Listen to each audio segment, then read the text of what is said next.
is good. Right. Do you think then the battle for trans rights is the same as the battle for gay rights? It's not the same, but it is a human rights struggle.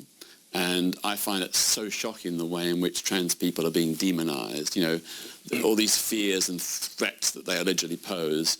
You know, I often go to schools and I'm surprised how many schools and gratified how many schools accept trans pupils and have gender-neutral toilets. And I ask them, have you had any problems? And they all say no. So I think the fear is much greater than the reality. And I think we've got to recognise that trans people suffer enormous prejudice, discrimination and hate crime, and no one is going to go through that unless they're absolutely committed and certain about their gender identity. I mean, there are many feminists who say it's not the same as gay rights because gay rights weren't competing with any other group, and that there is a fight within the transgender movement that is encroaching on women's rights. Do you feel that? I think it's become very complicated and everybody is very sensitive about this, and we saw there's a bit of confrontation between feminism and trans rights at the moment, which we saw when the woman put up that poster at the Labour Party conference saying woman, women, adult noun, you know, adult female, and she took it down because that was considered hate speech. Actually, what it is, in a sense, it was stating fact, but it was seen as inflammatory to, you know, men who are trans women. I don't want to get into all the detail of this, but, you know, there is now this clash of you know... But why should there be a clash? Women's rights, I support women's rights, I support trans rights, I don't see a conflict, you know...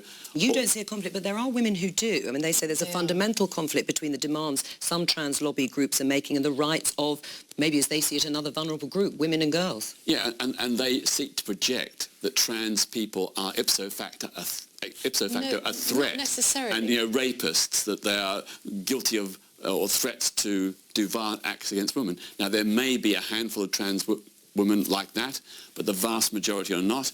And we would never demonise all Muslim people because some Muslims are terrorists. So why should we demonise trans people because some trans people may behave badly? I don't want to particularly get into this, but I think it's the idea of if you self-identify as a woman, that makes you a woman. I think there is an argument to be had about that. I think you're absolutely right. I think trans rights and sexual rights are human rights. I think where it does become problematic and conflicts can emerge is when you're trying to translate that into policies. And I don't think that there should ever be policies that are entirely based around principles and without any kind of pragmatism to think about unintended consequences. And certainly I would not be supportive of policies that are putting women's safety at risk or men's safety at risk or anybody's safety at risk. So I think we have to factor that in when we are translating these new principles into policy. Malta and Ireland have changed the law in the way in which the trans community want the law changed here.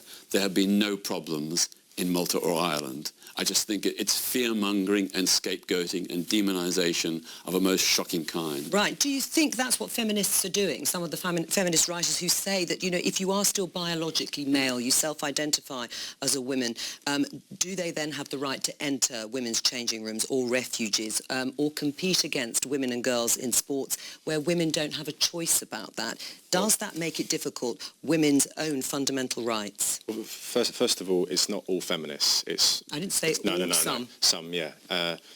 And I think when you're talking about sports, there is a difference between sex and gender. Sports tend to be competed around what the sex you're born, rather than the gender you identify as. I just don't really see how, you know, the changing room issue and the toilets issue is resolved through gender-neutral changing rooms and gender-neutral toilets, which is already happening anyway. I just think this is, as Peter says, a lot of fear-mongering, and it's I'd say, I'd go as far as to say it's the last acceptable form of bigotry, anti-trans. Do you agree with that, Paul? I agree with what Sophia was saying about this. It is a complicated issue. Nobody wants to, should be fear-mongering. Nobody should be trampling over human rights of anybody, including those you know, that are identifying as a different gender to the one that they were born with. But nonetheless, we've got to be really careful when we are creating policy, and that's a debate that we have to have sensitively in Parliament. Now, we can talk to Adam Price. I announced earlier that he had won the leadership